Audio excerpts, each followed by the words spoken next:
بسم اللہ الرحمن الرحیم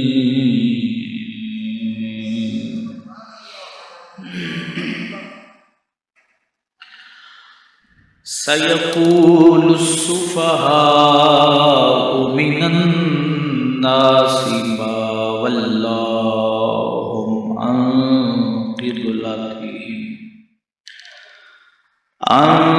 قبلتهم التي كانوا عليها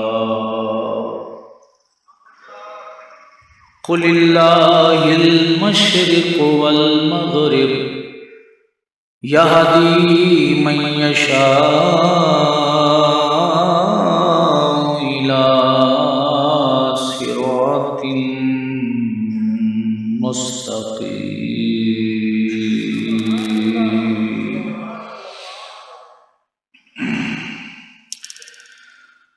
آمنت بالله صدق الله العظيم وبلغنا رسوله النبي الكريم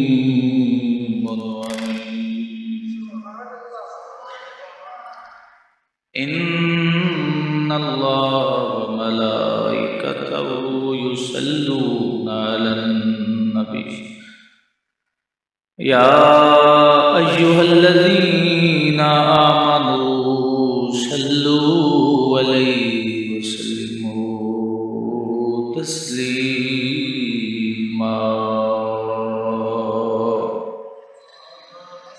الصلاة والسلام عليك يا سيدي يا رسول الله الصلاة والسلام عليك يا سيدي يا رحمة للعالمين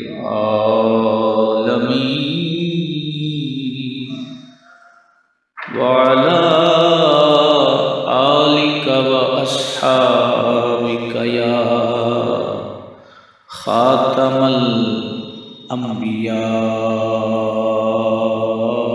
والمرسلين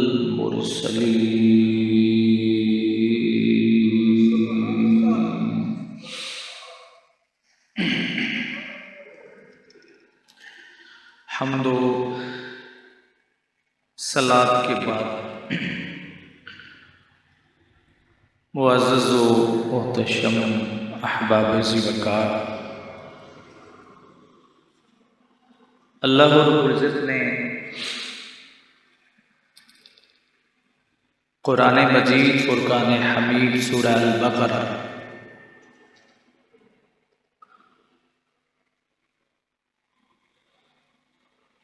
اس مقام پر رب ذوالجلال نے حضور نبی کریم صلی اللہ علیہ وسلم کی عظمت، آپ کی شان اور صحابہ کرام رضوان اللہ علیہم اجمعین کی اطاعت و فرما برداری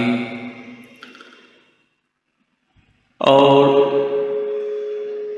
یہودیوں کے تانے یعنی ان کے تانوں کے مقابلے میں رب ذوالجلال نے اپنے محبوب صلی اللہ علیہ وسلم کو عزت و شان عطا فرمائی۔ معاملہ کچھ یوں تھا کہ حضور نبی کریم صلی اللہ علیہ وسلم قبلہ اول جسے بیت المقدس کہتے ہیں، جہاں آج اللہ تعالیٰ نے مسلمانوں کو ہمت اور توفیق دی کہ کم از کم انہوں نے ان شریر یہودیوں کے مقابلے میں اسلامی قوت کا کچھ نہ کچھ اظہار کیا، اور یقیناً وہ مسلمان ہم سے بہتر ہے عزت و تکریم کے لائق ہیں، اور ہم ان کی عظمت، ان کی جرأت و بہادری کو سلام پیش کرتے ہیں۔ حضرت ذی وقار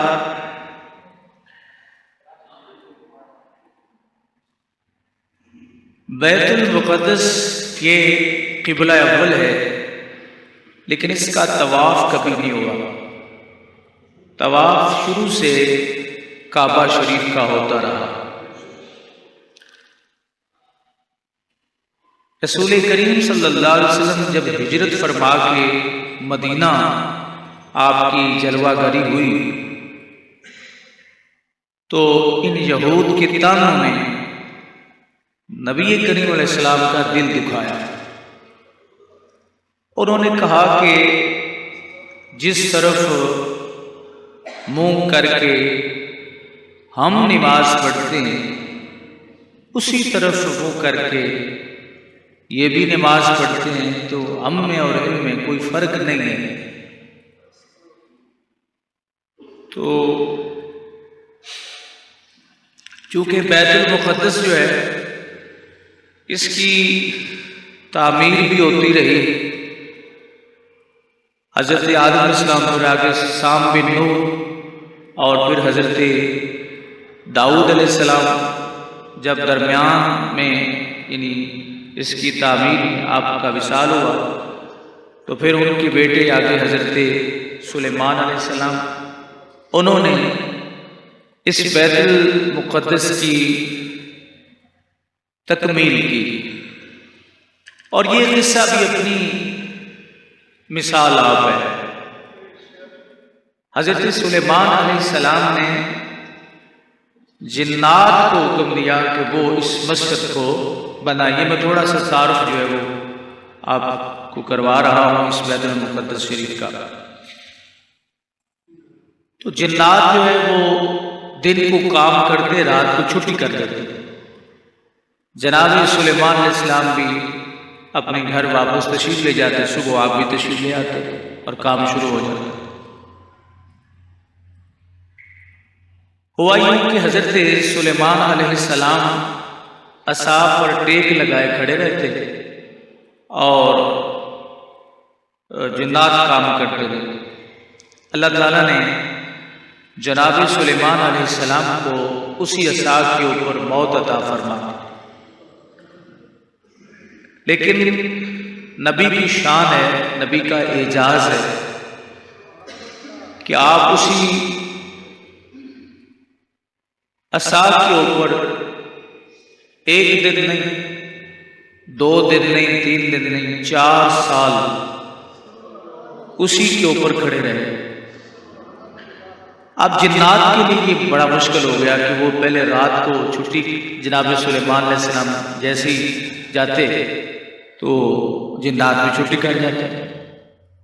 اب ہوا یوں کہ وہ اجازت بھی نہیں مانگ سکتے تھے کہ سلیمان علیہ السلام جب خود کھڑے ہیں تو ہم کیوں کہیں کہ ہم جا رہے ہیں، کیونکہ یہ کوئی مزدوری والے مستری تو تھے نہیں کہ شام ابھی 2 گھنٹے دور ہو اور چھٹی کا ذہن جو بن جائے، بددیانتی ہوتی۔ تو شام تک انہوں نے پہلے دن انتظار کیا، جناب سلیمان علیہ السلام تو اپنی جگہ پہ کھڑے رہے۔ 4 سال جنات کو دن رات کام کرنا پڑا، اور پھر آپ یہ دیکھیں کہ انسان کی کام کرنے کی رفتار اور ہوتی ہے، جن کے کام کرنے کی رفتار اور ہوتی ہے۔ تو انہوں نے بڑی محنت کی، سنگ مرمر اور یاقوت اور اس کے گنبد کے اوپر جو ہے سرخ رنگ کا گندھک لگایا گیا، وہ خاص قسم کا ایک پتھر ہوتا ہے جس کی روشنی روایات میں موجود ہے کہ میلوں سے نظر آتا محسوس ہوتی ہے۔ یہ اللہ تعالیٰ نے ہر دور میں، اگر کس دور میں بلب ہے تو اس دور میں بھی ان کے متبادل کچھ نہ کچھ ضرور ہوتا تھا، قدرتی چیزیں جو ہے وہ موجود ہوتی تھی۔ اور اس ٹیکنالوجی کے دور کو اللہ تعالیٰ نے، یعنی یہ نہ سمجھے آپ کے آج کی ٹیکنالوجی اس وقت کے لوگوں کے پاس نہیں ہوتی تھی یا نبیوں کے پاس نہیں ہوتی تھی۔ جب یاجوج ماجوج کے لیے دیوار بنائے گی تو آپ قرآن پڑھ کے دیکھیں کہ کیسا ہنر استعمال کیا۔ تو اس بیت المقدس کی تعمیر میں جناب سلیمان علیہ السلام نے ایک عظیم کردار جو ہے وہ ادا کیا، اور پھر یہ ہوا کہ آہستہ آہستہ جس عصا پہ آپ ٹیک لگا کے کھڑے رہے اس کو نیچے سے دیمک نے چاٹنا شروع کر دیا، لکڑی تھی، اور آہستہ آہستہ وہ لکڑی جو ہے وہ گل گئی، اور حضرت سلیمان علیہ السلام جو ہے وہ زمین پہ تشریف لے آئے۔ تو پھر جنات کو یہ خبر ہوئی کہ ہم تو اتنے سال جو ہیں دن رات کام کرتے رہے ہیں، تو اصل ماجرا تو یہ تھا کہ حضرت سلیمان علیہ السلام جو ہیں وہ تو وصال فرما چکے تھے۔ یہاں سے علماء کرام نے بہت سی باتیں نکالی، اور میں سب سے بڑی بات تو یہ ہے، جنات پر حکومت تھی سلیمان علیہ السلام کی، تو جنات نے اطاعت نبی کی۔ انہوں نے قریب جا کے یہ بھی نہیں دیکھا کہ حضور نماز کا وقت ہوا ہے کہ نہیں ہوا۔ اطاعت رسول، اطاعت نبی، جناب سلیمان علیہ السلام نبی ہیں، تو انہوں نے اپنے نبی کی اس قدر اطاعت کی کہ دن رات ایک کر دیا، اور پوچھنا بھی گوارا نہیں کیا کہ حضور کیا ہمارے لیے سزا ہے؟ آج جتنی بھی عقیدتیں ہوں چند لمحات میں ختم ہو جاتی ہیں، جتنی بھی کسی سے محبت ہو اس کی ایک لمٹ ہوتی ہے، اس کے بعد جو ہے ہر بندہ تنگ آ جاتا ہے، لیکن وہ جنات نہ تنگ آئے نہ تھکے، اور ان کی رفتار کام کی کتنی تھی یہ آپ اندازہ نہیں لگا سکتے۔ ابھی بھی ہمارے عرف عام میں یہ واقعات جو ہے وہ مشہور ہے کہ اگرچہ یہ جسمانی طور پر انسان سے کام زیادہ کر سکتے ہیں، لیکن ان کی طاقت انسان سے زیادہ نہیں۔ ہمیشہ جنات انسان کے تابع اور اس کے فرما بردار، اس کے خدمت گار رہے ہیں۔ سلیمان علیہ السلام ان نبیوں میں سے نبی ہیں جنہوں نے بیت المقدس کی تکمیل کی، اور آج اس بیت المقدس کا جو حال ہے وہ آپ کے سامنے ہے۔ تو نبی کریم صلی اللہ علیہ وسلم جب مکہ سے مدینہ ہجرت فرما کے تشریف لائے تو انہوں نے کچھ تانے دیے کہ جس طرف ہم منہ کر کے نماز پڑھتے ہیں اسی طرف ہی یہ منہ کر کے نماز پڑھتے ہیں۔ 16 یا 17 مہینے گزر گئے، سرکار دو عالم صلی اللہ علیہ وسلم اور آپ کے صحابہ کرام کو بیت المقدس کی طرف منہ کر کے نماز پڑھتے پڑھتے انہوں نے یہ اعتراض کیا، تو اللہ نے کہا بے وقوف، ذات مصطفیٰ پر اعتراض ہوا کہ جدھر ہم منہ کر کے نماز پڑھتے ہیں یہ بھی ادھر منہ کر کے نماز پڑھتے ہیں۔ تو رب نے فرمایا سیقول السفہاء، کہیں گے بے وقوف لوگ۔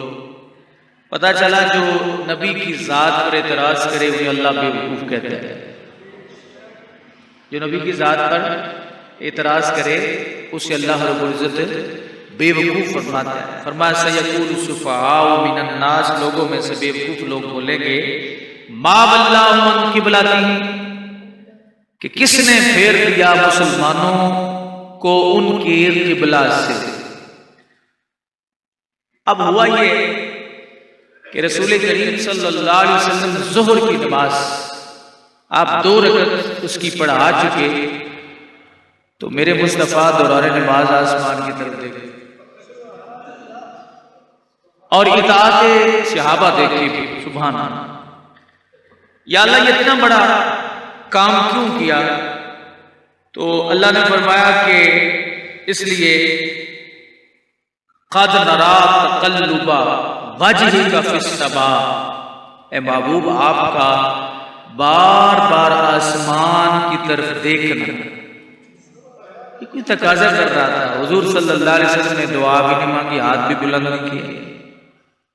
اللہ تعالیٰ کی بارگاہ میں صرف حضور آسمان کی طرف دیکھتے ہیں تو رب کائنات نے فرمایا فَلَنُوَلِّيَنَّكَ قِبْلَةً تَرْضَاهَا، پر ہم ضرور تمہیں پھیر دیں گے اس قبلہ کی طرف ترضیٰ، جس سے آپ راضی ہو جائے. پتہ چلا اللہ تعالیٰ آپ کو راضی کرنا چاہتا تھا. قبلے کا مسئلہ نہیں تھا، قبلے کی تبدیلی تحویل قبلہ کا معاملہ نہیں تھا. معاملہ یہ تھا کہ محبوب راضی. اور یہ اعتراض یہود نے کیا اس وقت، آج بھی یہ قول موجود ہے. انہوں نے کہا کہ یہ جو قبلہ تبدیل ہوا ہے اس کے پیچھے ریزن یہ ہے کہ محمد جو ہیں یہ ابھی تک ان کو مدینہ چلے گئے ہیں، لیکن ان کو ان کی جگہ پیدائش جو ہے نا، ولادت کی جگہ وہ تڑپاتی ہے، یاد آتی ہے. اس لیے انہوں نے کعبہ کو قبلہ بنوایا رب سے. یعنی نبی کریم صلی اللہ علیہ وسلم کا جو میلاد تھا اس کی ایک قول کے مطابق یہ وجہ بنا. انہوں نے کہا کہ جہاں ان کی جائے پیدائش ہے، جہاں یہ پیدا ہوئے ہیں، انہیں اس جگہ سے محبت ہے، اس لیے یہ کہہ رہے ہیں کہ انہوں نے قبلہ جو ہے وہ تبدیل کروایا اللہ تعالیٰ سے. تو رسول پاک صلی اللہ علیہ وسلم فرمایا اگر رب نے تبدیل کر دیا تو تم بھی مان دو، تم بھی مان دو. لیکن جو اصلی بدبخت ہوتے ہیں ان کے نصیب میں شقاوت اور بدبختی ضرور ہوتی ہے اور وہ ہمیشہ رہتی ہے. تو جب انہوں نے اعتراض شروع کیے، اللہ اکبر، حضور دو رکعت نبی علیہ السلام نے 2 رکعتیں زور کی پڑھا لی، اب 2 رہتی ہیں، چہرہ اور آسمان کی طرف بلند کیا. تو رب ذوالجلال نے فرمایا بابو پریشان نہ ہو، ہمارا مقصود تمہیں راضی کر. قد نرى تقلب وجهك في السماء، یہ اس بیت المقدس کے حوالے سے میں کر رہا ہوں کہ آج یہ جھگڑا جو چلا ہے، یہ جھگڑا صرف بیت المقدس پر قبضے کا نہیں ہے، اس کی ایک لمبی بڑی تاریخ ہے کہ ہمیشہ یہود کا وہ رنج، وہ دکھ جو نبی کریم علیہ السلام کے لیے اللہ تعالیٰ نے اس قبلے کو تبدیل کیا، آج بھی انہیں یہ دکھ اور رنج ہے کہ مصطفیٰ کی یہ بات مانی کیوں گئی. انہوں نے ہمارے قبلہ کی توہین کر ڈالی. لیکن رب ذوالجلال نے ازل سے مسجد اقصی کو قبلہ بنایا رب نے، لیکن اسے طواف کی جا نہیں بنایا. یعنی مسجد اقصی کا طواف نہیں کیا گیا، طواف شروع سے ہی کعبہ شریف کا کیا گیا. اس لیے کہ اللہ تعالیٰ نے میرے مصطفیٰ کریم علیہ السلام کو پیدا فرمایا نا، تو رب نے انتظامات بھی فرمایا. اللہ تعالیٰ نے انتظامات بھی فرمایا کہ محبوب جہاں تیری رضا ہوگی نا، طواف تو میں نے شروع سے وہیں رکھا ہے. میں مسجد اقصی کو تیرے طواف کی جگہ نہیں بناؤں گا. یہ نہیں کہ جہاں تو پھیرے لے لے گا محبوب پھر اس جگہ کو تبدیل کرنا مشکل ہو جائے گا. ادھر منہ کر کے نماز پڑھنا اور ہے، جا کے طواف کرنا اور ہے. رب ذوالجلال نے یہ مقام مسجد اقصی کو نہیں عطا فرمایا، یہ مقام اللہ رب العزت نے صرف کعبہ شریف کو ہی شروع سے عطا فرمایا کہ اس کے ارد گرد جو ہے وہ طواف کعبہ جو ہے وہ کعبہ ہی کیا گیا اور مسجد اقصی کا طواف جو ہے وہ نہیں کیا گیا. تو رسول کریم علیہ السلام نے 2 رکعت نماز پڑھا لی تو بار بار دیکھنا آسمان کی طرف، تو اللہ فرماتا قد نرى تقلب وجهك في السماء، کہ آپ بار بار دیکھ رہے تھے آسمان کی طرف. فَلَنُوَلِّيَنَّكَ قِبْلَةً تَرْضَاهَا، اے محبوب پریشان نہ ہو، ہم آپ کی خوشی کے لیے، آپ کی رضا کے لیے آپ کا قبلہ جو ہے وہ تبدیل تبدیل کر دے. فولی، اب دیکھیں اب اس کے ساتھ متصل، یہ نماز کے دوران کی بات ہے، حضور نے دیکھا ہے، شان ہے، سمجھ آئی، سرکار نے صرف آسمان میں جانا دیکھا تو اللہ نے کیا فرمایا؟ رب ذوالجلال نے فرمایا فولی، ابھی پھیرے، دوران نماز اپنا چہرہ پھیر لے.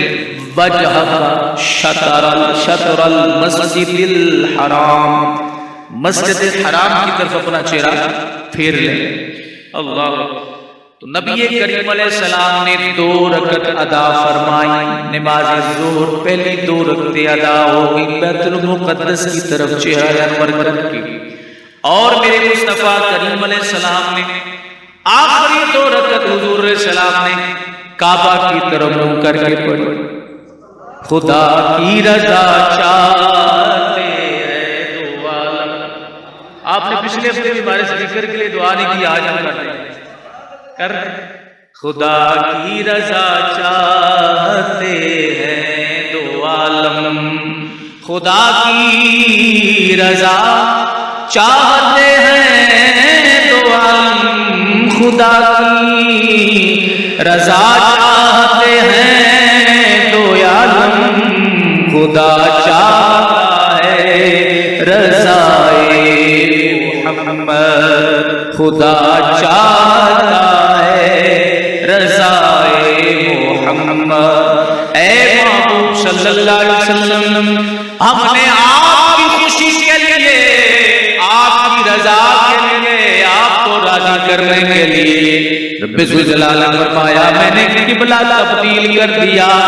آپ بار بار آسمان کی طرف چہرہ انور اٹھا کے دیکھ رہے تھے، میں نے قبلہ تبدیل کر دیا. اب جب قبلہ تبدیل ہوا، حضور نے پھیرا نا اپنا رخ انور، تو مقتدیوں کو اعتراض کرنا چاہیے تھا امام صاحب سے کہ جناب یہ کیا ہو گیا.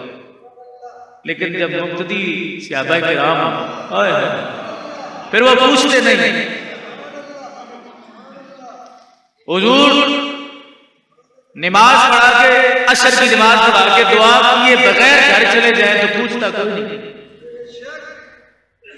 کہ جناب آپ کدھر تشریف لے گئے تھے، ہم بیٹھے دعا مانگنے. یا رسول اللہ کہاں؟ ہمارے یہ مزاج صحابہ نہیں. اللہ، حضرت زید رضی اللہ تعالیٰ عنہ آپ کو جب پکڑا نا کافروں نے تو وہ شہر سے باہر لے گئے، شہر سے باہر لے گئے. انہوں نے کہا کہ بتاؤ اگر آج ایک بولا کہ آج تیری جگہ پر تیرا نبی ہوتا تو تجھے اچھا لگا. یہ جملے بولنے تھے کہ حضرت زید آگے سے پھٹ پڑے. کیا کہتے ہیں؟ کہاؤ بے وقوف اور لذت ایمان سے بیگانے، کہاؤ بے وقوف اور لذت، تجھے کیا پتا. کہا کہ تیری جگہ پہ آج تیرا نبی ہوتا، اس کے سر اتارا جاتا معاذاللہ، تو تجھے کیسا لگتا؟ تجھے کیسا لگتا؟ جن کے عشق و محبت کا یہ معیار ہو، جواب آگے سے کیا دے رہے؟ کہاں بے وقوف اور لذت ایمان سے بیگانے، محمد اور محمد کی محبت کو تو کیا جانے. محمد اور محمد کی محبت کو تو کیا جانے. تجھے کیا پتا کہ ان سے الفت اور ان سے محبت کیا ہوتی ہے. ہر پھول کی قسمت میں کہاں ناز عروس، کچھ پھول تو کھلتے ہیں مزاروں پہ. محمد اور محمد کی محبت کو تو کیا جانے، کہاں برداشت تیری خون شہدائے محمد کی، خلش برداشت کر سکتا نہیں پائے محمد کی. فرمایا تو ان کی جان کی بات کر رہا ہے، میں تو ان کے پاؤں میں کانٹا چبھنا بھی گوارا نہیں کرتا، میں تو ان کے پاؤں میں کہاں برداشت دیکھی تو نے شہدائے محمدی خلش برداشت کر سکتا نہیں پائے محمد کی۔ حضرت زید نے کہا تم یہ بات کرتا ہے میں تو ان کے پاؤں میں کانٹا چبھ جائے یہ بھی برداشت نہیں کرتا، تو وہ نماز کے دوران اپنا رخ پھیرے تو وہ کس طرح ہو سکتا ہے کہ پچھلے سے ہیں جناب یا رسول اللہ یہ آپ کیا کر رہے ہیں، آپ یہ کیا کر رہے ہیں؟ لیکن صحابہ نے یہ بات نہیں کی۔ اللہ جہاں محبت کا یہ معیار ہو، ایک صحابی ہیں حضرت زید رضی اللہ تعالیٰ عنہ، حضرت سعد رضی اللہ تعالیٰ عنہ، ان کو رشتہ کو نہیں دیتا تھا، اور حضرت سعد رضی اللہ تعالیٰ عنہ آپ نے حضور کی بارگاہ میں شکایت کی یا رسول اللہ مجھے رشتہ کو دو، رنگ بڑا سیاہ تھا کالا تھا، تو سرکار دو عالم صلی اللہ علیہ وسلم نے فرمایا کہ بنی ثقیف کے کسی بھی سردار کے پاس جاؤ اسے کہو مجھے حضور نے بھیجا یا رسول اللہ کسی عام بندے کا کسی غریب کو بتا دے اس کے پاس چلا جائے بیچارے نظام سسٹم چل جائے نکاح ہو جائے۔ تو اب بنی ثقیف کا ایک بڑا سردار تھا اس کے پاس حضرت سعد چلے گئے، جا کے کہا حضور نے مجھے بھیجا ہے، کہو حضور نے کہا کہ اپنی بیٹی کا مجھ سے نکاح کرو، جملے سخت ہیں کوئی نہیں سخت ہیں، تو اس سردار نے کہا کہ یار کمال ہوگی تیری، تو آدھے والے لے میرا مقام ایک مرتبہ ہے، میں کتھے تھے تو کتھے تھے، چلے جاؤ میں کر رہا ہوں بات۔ اب وہ لڑکی اندر کھڑی سن جس کے رشتے کی بات تھی حضرت سعد کے لیے، وہ اندر کھڑی سن رہی تھی، اندر سے اس نے آواز دی ابا یہ جو جانے والا ہے اس کو ذرا بلا، کہا بیٹی تو خاموش ہے، میں ابا تمہیں نہیں پتا، تمہیں نہیں پتا کہ اس کو بھیجا کسی نے، کہا بیٹی تیری مرضی ہے، مشہور بات میں کر لیکن یہ معیار میں کر رہا ہوں، تیری مرضی ہے، کہا میری مرضی ہے تو میں کہہ رہا ہوں، میری مرضی ہے تو میں کہہ رہی ہوں نا، کیا آپ اس کو بلائیں؟ تو باپ نے بلایا، کہا بات سن، اور اس لڑکی نے کہا کہ مجھے تو منظور ہے اس لیے کہ میں تجھے نہیں دیکھے، تیری مرضی اس کے کالے رنگ پہ مسرور ہے، میں تیری مرضی ہے کہ یہ تیرے نکاح میں آیا رنگ اس کا کالا، لڑکی کہتی ہے مانا رنگ اس کی کالی اور حسن میں بیمار ہے، پر بھیجنے والا چودھری کا۔ ابا تو نے اس کو دیکھا ہے، اس کو یہ خود آیا ہے، اس کو خود نہیں آیا، اس کو رسول کریم صلی اللہ علیہ وسلم نے بھیجا ہے، میں اس کو نہیں دیکھ رہی، میں تو اس کے بھیجنے والا ہوں۔ جہاں عورتوں کا یہ معیار ہو، جہاں لڑکیاں اپنی خواہشات رسول پاک صلی اللہ علیہ وسلم کی خاطر، حضور کے حکم کی خاطر، حضور کی اطاعت کی خاطر جو ہے وہ جناب والا اپنی خواہشات قربان کر دیں، باپ نہیں کر بیٹی کہہ رہی میں مجھے منظور ہے، تو وہاں یہ اطاعت سے پیچھے کیوں ہٹے؟ اگر سلیمان علیہ السلام آپ کے لیے جنات کھڑے رہ انتظام کر سکتے ہیں تو میرے مصطفیٰ کی شان اور عظمت کا عالم کیا؟ اللہ حضرت ذی بکار رسول کریم صلی اللہ علیہ وسلم آپ نے جب پھیرا نا اپنا رخ انور، سبحان اللہ، تو تمام صحابہ کرام نے اپنا رخ پھیرے اور کوئی اعتراض نہیں، لیکن اگر آ جائے تعظیم مصطفیٰ آڑے تو بڑو دور دیا کے نہیں لگے، یعنی صحاب حضور علیہ السلام فرماتے بھی رہتے ہیں ایسے کرو، تو پھر کہتے ہیں یا رسول اللہ آپ کا فرمانا اور بات ہے، لیکن یا رسول اللہ ہماری محبت ہمارا ادب اور بات ہے۔ اس کی ایک مثال ایک حدیث میں عرض کرتا ہوں کہ جب رسول کریم صلی اللہ علیہ وسلم نے حضرت عبداللہ بن عباس سے کہا تھا پیچھے کیوں ہٹ جاتے ہو، میں کہہ رہا ہوں آگے کھڑے ہو جاؤ، میرے برابر کھڑے ہو جاؤ، میں قرآن پڑھ رہا ہوں، نوافل پڑھ رہا ہوں، تم میرے برابر نہیں کھڑے ہوتے، یعنی یہ کوئی عدم عدولی حکم نہیں تھا یہ کہ حضور علیہ السلام، لیکن ان کی اپنی محبت ہے، کہا یہ آپ کا حکم ضرور ہے لیکن ایک میرے عشق کا کعبہ بھی ہے، میرے عشق کا ایک تقاضا بھی ہے، تو میں اس سے نہ رخ موڑ سکتا ہوں نہ میں اس سے پیچھے ہٹ سکتا ہوں۔ یا رسول اللہ آپ ہی مجھے یہ بتائیے کہ کوئی ماں ایسی ہے جس نے آپ سے بہتر کوئی بیٹا جنم دیا، اور اللہ نے کسی ماں نے کوئی ایسا بیٹا جنم ہی نہیں دیا جو آپ کے برابر نماز میں بھی کھڑا ہو سکے، یہ ان کی محبت کے تقاضا تھے۔ حضرت اللہ اکبر سرکار دو عالم صلی اللہ علیہ وسلم کے پاک صحابی حضرت عکاشہ رضی اللہ تعالیٰ عنہ جب نبی کریم علیہ السلام ایک غزوہ سے واپس آ رہے تھے تو رستے میں حضرت عکاشہ سرکار دو عالم صلی اللہ علیہ وسلم کے قریب آیا، بالکل قریب آیا، اور اپنی سواری سے اترے حضور کی پنڈلی مبارک کا بوسہ لینے، کہاں کا جب پنڈلی مبارک بوسہ لینے لگے، تو نبی کریم علیہ السلام کے ہاتھ میں چھڑی تھی، حضور نے وہ چھڑی یا تو جانور کو ماری، اتفاق سے وہ حضرت عکاشہ سے لگ گئی، چہرے پہ لگی یا جہاں بھی لگی، جسم پر لگی یا پیٹ پہ لگی، جہاں بھی۔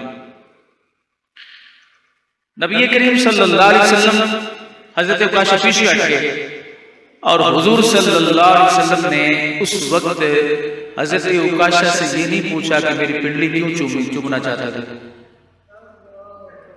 آج تو لوگ اعتراض کرتے ہیں نا، یہ آج جو بیت المقدس کا معاملہ بنا ہوا ہے، اصل میں مسلمان اپنے نبی سے دور ہوتے ہوئے نظر آ رہا ہے۔ اگر رسول کریم صلی اللہ علیہ وسلم کی ذات کے ساتھ ان کا تعلق مضبوط رہتا نا تو پھر یہ دن نہ دیکھنا پڑتا، کب کا عذاب ہو چکا ہوتا۔ آپ کو یاد ہے حضرت ابو عبیدہ بن جراح رضی اللہ تعالیٰ عنہ جب حملہ کیا نا آپ نے بیت المقدس کو آزاد کروانے کے لیے، تو شام میں یہ لڑائی جو ہے نا، یہ بیت المقدس کو آزاد کروانے پہلی مرتبہ 4 مہینے چلے۔ کتنے مہینے؟ 4 مہینے یہ لڑائی چلی، اور سارے شہر والے تنگ آ گئے، سارے شہر والے تنگ آ گئے۔ حضرت ابو عبیدہ بن جراح رضی اللہ تعالیٰ سے مذاکرات بھی ہوئے، سارے معاملات بھی ہوئے، لیکن بات حتمی نہیں پہنچی۔ ایک پادری نے کہا کہ یہ تم مذاکرات کرو ہمارے ساتھ۔ حضرت ابو عبیدہ نے مذاکرات کی، کہا تم یہ چاہتے ہو کہ یہ فتح ہو جائے؟ حضرت ابو عبیدہ نے کہا ہم اسی مقصد کے لیے لڑ رہے ہیں کہ اس کو فتح کریں۔ تو اس نے کہا پھر میں ایک کلیہ تمہیں بتاتا ہوں، ایک بندے کا ذکر ہے ہماری کتابوں میں، ایک بندے کا ذکر ہے ہماری کتابوں میں، بندہ باڑ کے تسی لے آؤ تے فتح من لے لینا۔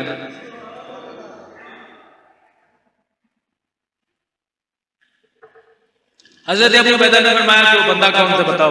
کہا ہے بھی مسلمان، مجھے نہیں پتا کہ وہ ہے اس وقت تمہارے درمیان کیوں نہیں۔ جناب ابو عبیدہ رضی اللہ تعالیٰ نے فرمایا کہ تم بتاؤ اس کا نام تمہاری کتابوں کے اندر کیا ہے؟ اس پادری نے کہا اس کا نام عمر ہے، فاروق اس کا لقب ہے، قد لمبا ہے۔ اگر وہ بندہ آ جائے تو اس کے لیے کوئی کافر بھی، کوئی شخص بھی بیت المقدس کے دروازے بند نہیں کر سکتا۔ کیوں کہ ہماری کتابوں میں یہ لکھا ہے کہ بیت المقدس کو وہ فتح کرے گا۔ اب یہ رنج کب سے چلا آ رہا ہے؟ ان کو دکھ اصل میں یہی تھا کہ اللہ تعالیٰ نے کیوں پھیرا ہے جناب یہ قبلہ محمد کی بات مانتے ہوئے۔ ہمارے قبلہ اول یعنی بیت المقدس وہ سمجھتے شاید توہین ہوگی، لیکن بندے دے پتر تسی نانتا نہ دے ہوئے، تمہیں پتہ ہے انبیاء کرام علیہ السلام کو اگر کسی نے کوئی بات کہی تو انہوں نے خود اس کا جواب دیا ہے، لیکن میرے مصطفیٰ کو جب کسی نے کوئی بات کی مصطفیٰ خاموش رہے، رب ذوالجلال نے اس کا جواب دیا ہے۔ اللہ تعالیٰ تم میرے مصطفیٰ کے بارے میں بات کرتے ہو، جس طرف ہم منہ کر کے نماز پڑھتے ہیں یہ بھی اس طرف منہ کر کے نماز پڑھتے ہیں، ہم میں اور ان میں فرق کیا؟ فرمایا فرق ہے، پتہ چل گیا فرق؟ رب کائنات نے فرمایا محبوب یہ اگر میں باہر آپ کا قبلہ جو ہے حکم نازل کر کے اور نماز سے باہر آپ کو یہ حکم دوں کہ آپ اپنے چہرے کو بدلیں، اور بات ہوگی میں نماز کے اندر ہی یا اللہ پر اس کا ذکر۔ آج یہ آیتیں جب پڑھتے ہیں نا یہ یہودی اور عیسائی ان کو آگ لگ جاتی ہے۔ دیکھیں ہمارے علماء بھی قرآن پڑھتے ہیں، ٹھیک ہے، وہ بھی قرآن پڑھتے ہیں، دیکھتے ہیں جب اس کا ترجمہ دیکھتے ہیں تو ان کو آگ لگ جاتی ہے کہ اللہ تعالیٰ نے ہم سے خطاب کیوں کیا؟ ہمیں رب ذوالجلال نے سیقول السفہاء بے وقوف کا، ہم بڑے عقل مند بڑے عقل مند لوگ ہیں، ہم جہاز بناتے ہیں، یہ بناتے ہیں، وہ بناتے ہیں، فلاں بناتے ہیں، ہمارے کاروبار ہیں، ہمارا یہ ہے، ہمارا وہ ہے، فلاں ہے، جو بھی ان کی ٹیکنالوجی ہے، ہم سیٹلائٹ کے ذریعے درخت کے اندر موجود کیڑا بھی دیکھ لیتے ہیں، یہ بھی دیکھ لیتے ہیں، وہ بھی دیکھ لیتے ہیں۔ رب نے فرمایا تم لاکھ دیکھتے رہو، کوئی فائدہ نہیں جب تک میرے محبوب کی عزت نہیں کرو گے۔ اور اللہ کے فضل سے یہ آیات پڑھ کے ہی آپ یہ نتیجہ اخذ کر سکتے ہیں۔ رب ذوالجلال کے فضل و توفیق سے سنیو، اللہ نے جو تمہیں عقیدہ دیا ہے وہ رسول پاک کے صحابہ کرام والا عقیدہ ہے۔ نبی کی ذات پر اعتراض کرنا یہ یہود کا طریقہ ہے، یہ عیسائیوں کا طریقہ ہے۔ آج ان آیات کو پڑھ کے آگ لگ جاتی ہے۔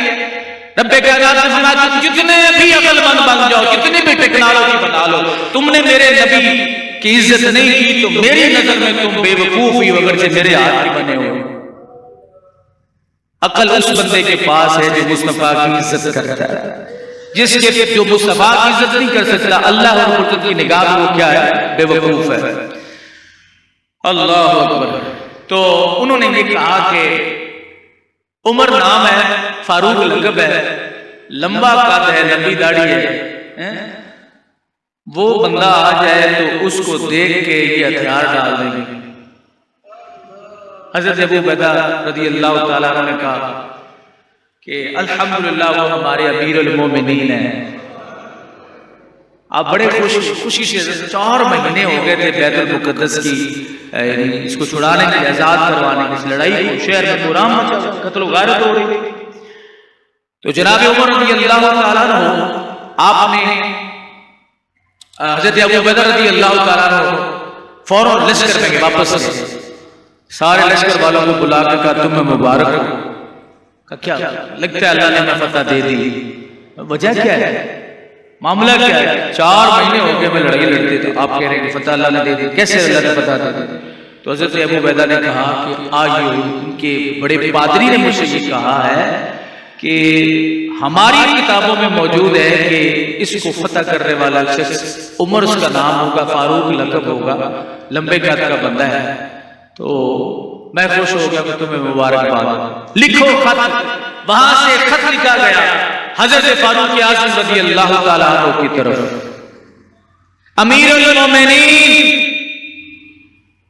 آج پادری نے یہ کہا ہے، ان کی عالم نے یہ کہا ہے کہ عمر آ جائے، اس کی ہیبت سے یہ سارا نظام ٹھیک ہو جائے۔ اللہ حضرت فاروق اعظم رضی اللہ تعالیٰ عنہ آپ نے جب خبر یہ پہنچی نا، یہ آپ کو ملا، وہ خط ملا، اس کو پڑھا۔ پڑھنے کے بعد آپ نے تمام لوگوں کو بلا کے میٹنگ فرمائی، اور اس کے بعد حضرت عمر رضی اللہ تعالیٰ عنہ نے رخت سفر باندھا اور روضہ رسول پہ حاضری دی۔ سنیے روضہ رسول پہ حاضری دی، حضور کو سلام پیش کیا، جناب صدیق اکبر کو سلام پیش کیا۔ اس موقع پر حضرت عمر رضی اللہ تعالیٰ عنہ نے مدینہ شریف کا اپنے پیچھے جو نائب مقرر کیا وہ حضرت علی المرتضیٰ تھا۔ علی کے ماننے والوں نے نہ جانے کیسے کیسے باتیں عمر کے بارے میں کی، لیکن عمر پھر بھی کہہ رہے ہیں، عمر کہتے ہیں نہیں، میں باہر جا رہا ہوں تو میرے پیچھے میرا نائب ہے وہ کون ہوگا؟ علی۔ اگر عداوت ہوتی تو بلا نائب مقرر کرتے، آپ کیا سمجھتے ہیں کہ جو نگران حکومت ہوتی ہے اس کا اصل حکومت سے کوئی تعلق نہیں ہے؟ بھئی کوئی بھی نگران تو بھی اگلی چلی گئی تو اور آئی، اگر اگلا چلا جائے باہر تو اس کے پیچھے بھی تو کوئی کام کرتا ہے، تو بندہ اپنی پارٹی کا ہوتا ہے یا مخالف کا ہوتا ہے؟ یعنی ایک نون لیگ کی حکومت ہو جناب اور پیچھے نائب جو ہے وہ عمران خان کو مقرر کر دیں، تو بات بنتی جڑتی نہیں بنتی جڑتی نا؟ تو پتہ یہ چلا کہ جس طرح ایک بادشاہ سفر کے لیے جاتا ہے تو اپنے پیچھے نائب اپنے مائنڈ کا، اپنی پارٹی کا، اپنے ذہن کا بناتا ہے۔ فاروق اعظم رضی اللہ تعالی عنہ نے اپنے پیچھے نائب کو بنایا، وہ حضرت سیدنا علی المرتضی رضی اللہ تعالی عنہ کو مدینہ کا نائب بنایا۔ سارے امور خلافت انہوں نے سنبھالے، کیونکہ ہو سکتا ہے جنگ ہو جاتی، یہودیوں کی چال ہوتی، عیسائیوں کی چال ہوتی کہ وہ جناب فاروق اعظم رضی اللہ تعالیٰ کو بہانے سے بلا کے وہاں شہید کر دیتے، جنگ کر دیتے۔ آپ پوری تیاری کے ساتھ حاضری دے کے سیدھے وہاں پہنچے، اللہ، تو پھر رب کائنات نے تاریخی فتح عطا فرمائی۔ کیوں؟ اس لیے اقبال نے کہا یہ فاقہ کش موت سے ڈرتا نہیں کبھی، اس کے بدن سے روح محمدی نکالا۔ آج بھی بیت المقدس کو حضرت فاروق اعظم رضی اللہ تعالیٰ عنہ کے کردار کی ضرورت ہے۔ اب وجہ کیا تھی کہ عمر کے پاس ایٹم بم تھا، جس بات کی طرف آپ کی توجہ دلانا چاہتا ہے، حضرت عمر کے پاس ایٹم بم تھا، ان کے پاس کوئی ایسا اسلحہ تھا؟ فرمایا نہ اسلحہ تھا ایسا، نہ ایٹم بم تھا، لیکن یہ تھا کہ رسول پاک کے غلام ضرور تھے۔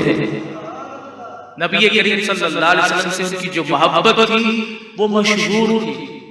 کہا نا اجر اسود کو، میں بھائی تجھے ایسے سے چومتا ہوں جنت سے آیا، میں تو اسے صرف چومتا ہوں کہ تجھے میرے نبی نے چوما، بس میں تمہیں اس لیے چومتا ہوں کہ تجھے میرے مصطفیٰ نے چوما ہے۔ اللہ، تو حضرت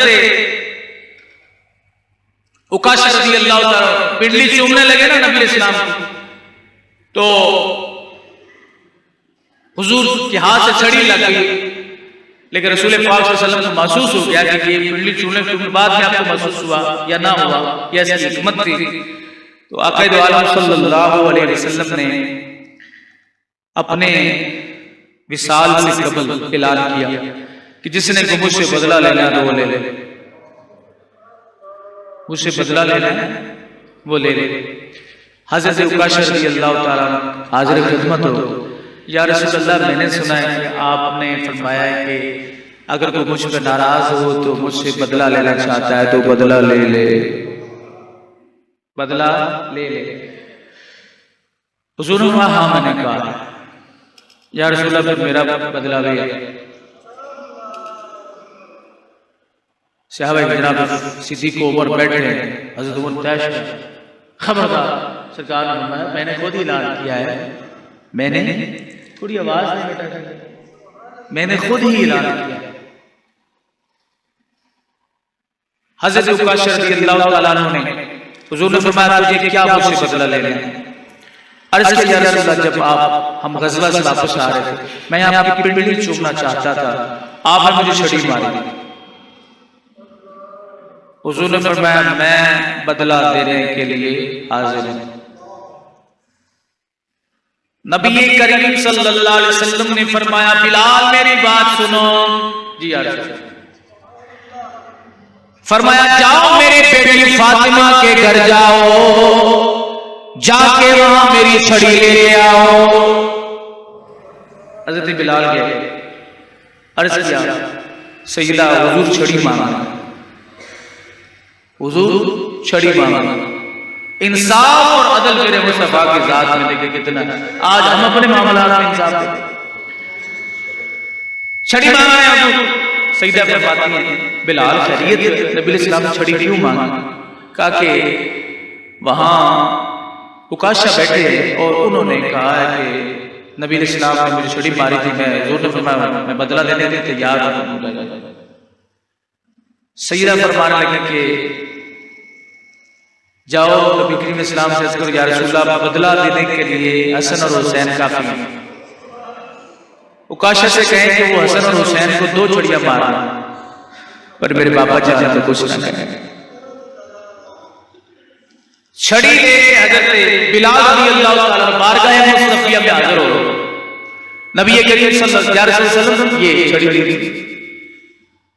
جناب صدیق اکبر رضی اللہ تعالیٰ کھڑے ہو گئے، عرض کرتے ہیں یا رسول اللہ یا حبیب اللہ، آپ کا بدلہ لینے کے لیے میں تیار ہوں۔ حضور نے فرمایا صدیق بیٹھ گئے۔ حضرت سیدنا عمر رضی اللہ تعالیٰ عنہ کھڑے ہو گئے، یا رسول اللہ یا حبیب اللہ، آپ کا بدلہ لینے کے لیے میں تیار ہوں۔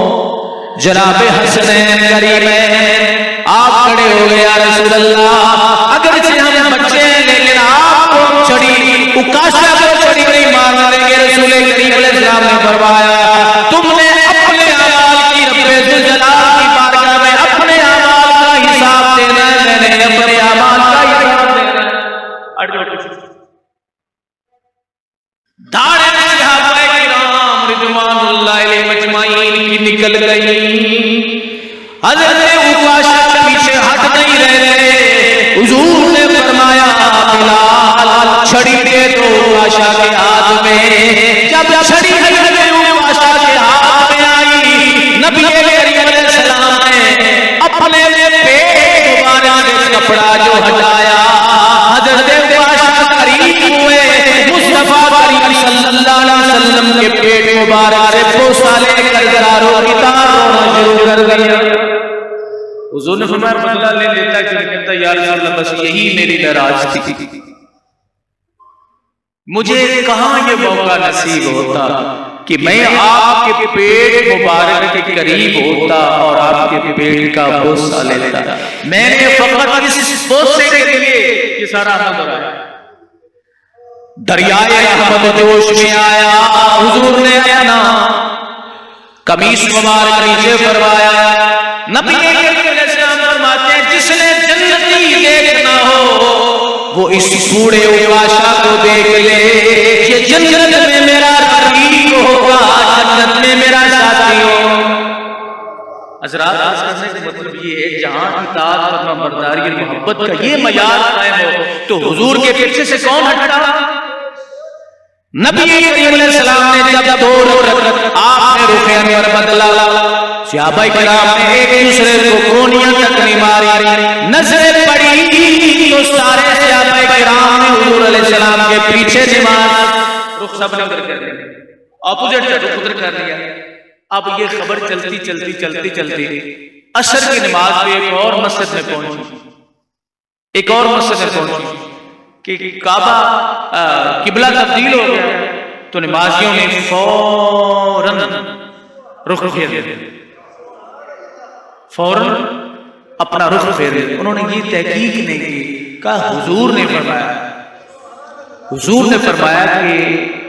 کہ قبلہ تبدیل ہو گیا ہے۔ یہ خبر جہاں جہاں جس مسجد میں جاتی نا، ایک منادی مسجد میں جا کے اعلان کر دیتا کہ قبلہ تبدیل ہو گیا ہے تو تمام صحابہ تمام نمازی جو ہے اپنے رخ کعبہ کی طرف کر لیتے۔ حضرت ابو بکر آج وہ بیت المقدس جسے حضرت عمر رضی اللہ تعالیٰ عنہ نے کتنی بڑی جنگ کے بعد آزاد کروایا تھا، ہم حکومت پاکستان سے یہ مطالبہ کرتے ہیں کہ فلسطین کی اس تنظیم حماس کی ہر حوالے سے حمایت کی جائے، ان کے ساتھ معاونت کی جائے۔ یاد رکھنا آج اگر مسلمانوں نے کمزوری دکھائی تو اس کا خمیازہ آنے والی نسلوں کو بھگتنا پڑے گا۔ اللہ تعالیٰ ان مجاہدین کو اور ہمت عطا فرمائے، اور وہ یقین کریں میں ان کو سلام پیش کرتا ہوں کہ جنہوں نے 2-3 سال کی اتنی اعلیٰ حکمت عملی کا مظاہرہ کر کے ان ظالموں کو اتنا بڑا نقصان پہنچایا۔ یہ دشمنان اسلام ہے، اور وہ جو ناجائز بچہ جسے اسرائیل کہتے ہیں، یہ ساری کی ساری اسلام کے خلاف اس کی سازش ہے، اور یہ آج کی بات نہیں ہے، یہ شروع سے ہی اسرائیل کے لیے یہودیوں کا سب سے خطرناک ترین، نبی اسلام فرماتے ہیں یہودی بہت خطرناک ہے۔